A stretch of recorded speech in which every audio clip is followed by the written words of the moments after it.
What got you into the trades, though? Like, what's the story behind it? Okay, that was my dad. When I was really young, he was a licensed plumber. He ended up working at General Motors for the rest of his life until he died. He was the jack of all trades, master of none. I didn't know this until I got older. I thought he was freaking Superman. I did. I used to follow him everywhere. There was no Nintendo, any games for, me when I was a kid. I was interested in tearing things apart and seeing what he was doing. So, like I said, at 6, I rewired the whole second floor of the house under his supervision. And wherever he worked, I was right there. And I was there the whole time.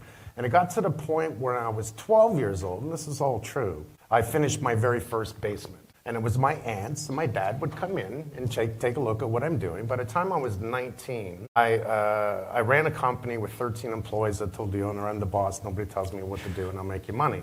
And I did that for 3 years. One of the jobs, so I left there and I opened my own. And then one of the jobs I did, I brought my dad in to do the plumbing. Just, I could do the plumbing, I learned, right? But I wanted him to do something. So I took this lady's bathroom and bedroom, ripped it apart, and I created her dream bathroom. She used to grab people off the street to just bring them in to show the bathroom that I built for her. So my dad did the plumbing, and I finished it off. He did all the roughing. And then when he came in at the end, because he wanted to see the job, he came in, and he goes, holy cow. So he's walking around, and he couldn't believe what I did. And I said, what are you talking about, Dad? You're Superman. You can do this in your sleep. He's like, no, I can't. You talk about codes I don't even understand. And I guess that's when I realized that, I had a frog in my throat at the time. But I realized that my dad was proud of me. And that was the beginning, really, of my career. I did Lazy Boy. I did so much work. Every area of Toronto I'd been in. It's funny. It's like driving around going, oh, yes, I remember that one. I remember that one. Yeah, that's great. So HCT, that was an accident. Imagine this. Someone gets my number and calls me from HG Studios. And just ask Yanni, because I don't know if anyone's ever seen the show. We need you to come in for a month, and we hear a lot about you. I'm like, what is this about? So I go meet them, and I meet the producer there, and I meet Yannick's, and I'm like, what do you need? What do you need? I'm busy. I do 2 and 3 houses at a time. Right. And they tell me they need me to do little things behind the set for Yannick's. Okay. I said, how much does it pay? Oh my God, that was funny. That was so funny. It's $400 a week. I said, pardon?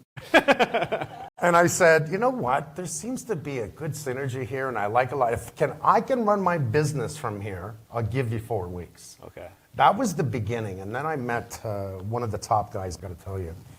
And I got to meet this big executive producer there, and he wants me to build him a custom straw bale home. So I said to him, I understand you want a Fred Flintstone home, because that's what he wanted. That's round walls, it's all Fred Flintstone. And using straw bale has a natural R40 to it. There's after I studied it, read everything about it, and I looked at it, I came into his office, and I said, you need to change this, and I want you to do this. And he said, no, he was hell-bent. He was like, no, I know exactly what I want to do. I said, well, why are you calling me? Why don't you do it? Yeah. So I got a little excited. And for the next 30 minutes, I had diarrhea of the mouth. I said, this reminds me of the shows in your channel. They suck. I can tell there's no permits. And I went off. I really did. And I noticed he was looking at me so strange. And I looked at my watch and I went, oh, okay, all right. Mike, I'm sorry. His name was Mike. Mike, I'm sorry. I got diarrhea of the mouth. I got to go. And he stands up from behind his desk and he says, I want a pilot right away. I said, you want me to be on TV? No, I'm not a TV guy. I'm a contractor. Yeah. And he bugged me for months. And then I said, finally he said something right. This is the words that got me. I noticed you want to teach one family at a time. And I said, that's what this is all about. He says, how'd you like to teach everyone at once? And I said, you son of a... I own the show or I'm not doing it. And he said, okay. I think they regretted that. But and here we are, 25 years later. 25 years later. I mean, it's a great track record, right? Still filming. Still filming? Still filming. Wow. 12 months of the year, nonstop. Everyone thinks, what do you film 2 weeks and you're off for a year? Yeah. No. Now, are you doing it just in Canada still, or is it? So I've done a lot. I've done California, Atlanta. I've been everywhere, and I've tried to work on a bunch of different theories why I do what I do, New Orleans, etc. Yeah. And but the majority of the show is filmed in Toronto because we gotta keep it financially smart. It's not like networks want to spend millions and millions of dollars on a show like mine. And I gotta tie myself with people that want to help, companies, because this is about helping people. These people are in trouble. Mm-hmm. So, internet also says you're a tattoo guy. Well, I was 16 when I got a small bulldog on my right arm, and then I noticed there was only one arm, so I had to do the other arm, and I put a little cobra. And then I meet this guy. It's got to be 20 years ago, 18 years ago. He goes, Mike, I notice you like to make it right. This happens all the time, right? Uh-huh. I don't like your tattoos. I want to make it right. And I laughed. Okay, so he draws up, this one is from here to here. And he does it, because I liked his attitude, and he did a full tattoo on it. And then I looked at the other side, and I looked at this side, and I said, now you got to do something about this side. And that's how I got the tattoos. But no more tattoos. And we sometimes struggle with the workmanship, right? Which is one of the big things of your entire broadcast is like walking into disasters. Tell us that one that just stands out that you just, how on earth could this possibly happen? That would be called Lean on Me. When I did the inspection of the house, and I'm looking at this is so wrong, so bad. And then I go to check for footings, and there's no footings. So they got, and this has been all passed by the government, by the way, so that raised a ton of trouble on this one. I had to take the house down. It was cheaper to take it down and build a new home than it was to repair the house. First time it's ever happened to me. I said, I want to build a bomb shelter. I want to build a house that is a statement to the world that won't burn, won't mold, won't fall down, won't blow down, will take on every single, with weather, if you want to have another subject, we'll talk about weather, what's changing, California, etc.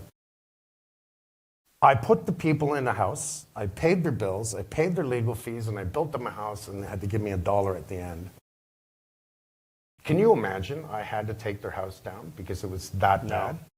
That was ridiculous. And I was really upset about this because why did this get passed? Right. What is happening here? Now, I'm not saying anyone paid anyone. Was the inspectors just not looking? Did they just like, oh, it looks good? But I could tell walking in, this doesn't look good. Mm-hmm. Yeah, we see it more than we like, but we also think a lot has to do with the fact that the skill set just isn't there. 2 years ago, we had Starbucks in here, and Sarah had said they have to dumb down the scope of work because people can't round corners. Like something simple like that. So we're really passionate about making sure that we can get people not just to want to be in the trades, but be best in class at it as well. I call it the good, the bad, the ugly. In every field, you've got the good, the bad, and the ugly. The good, 20%. The bad, and these numbers usually manage around anything. The bad, 70%, the ugly, 10%. The ugly, they're thieves. They know how to rip you off, and that was this guy. Yeah. He leaned them, he took their money, and he told them, I'm going to take your house. Like, he was really bad. I had to give him $5,000 at the end to take the lien off the house. We called it Lean on Me. It was like, lean on me, never. So here's the problem. Right now, when I was in school, grades 6, 7, and 8, I was doing sheet metal, woodworking, welding, and that was in school, and that's all been pulled out of school, right? Mm-hmm. They're doing the cutbacks left, right, and center. So there is no temptation for the kids. And we keep trying to work with different, the synergy we try to create at the Homes Group is having all the best people around you that can make things happen. And working together as a team, you get to do that. We sponsor a construction camp in Philly every year called MyWick. So it's mentoring young women in construction. Your daughter's in the family business now, right? And she's into the trades. How's that going?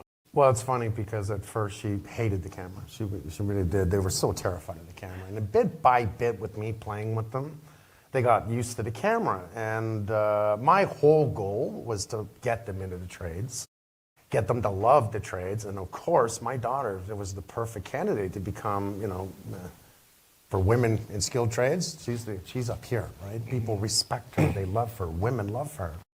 And it took a while, but here's what happened. So I said to my kids, I said, yeah, would you guys like your own show? Because I'm thinking retirement, and this was 10 years ago. And yeah, I think we could do it. I said, I know you can do it. You guys are so talented in front of the camera, just being real, being themselves, right? Because we don't act. And it was a chaos for me because then they wouldn't let me go because I got to teach my kids and get them to do what they do. So 10 years later, I'm still filming. I'm thinking, this backfired on me. However, the wonderful thing about it is that Sherry, and watching them, because I'm the ambassador to World Skills, but I keep bringing Sherry and Michael to these events. And they get to see what it's like.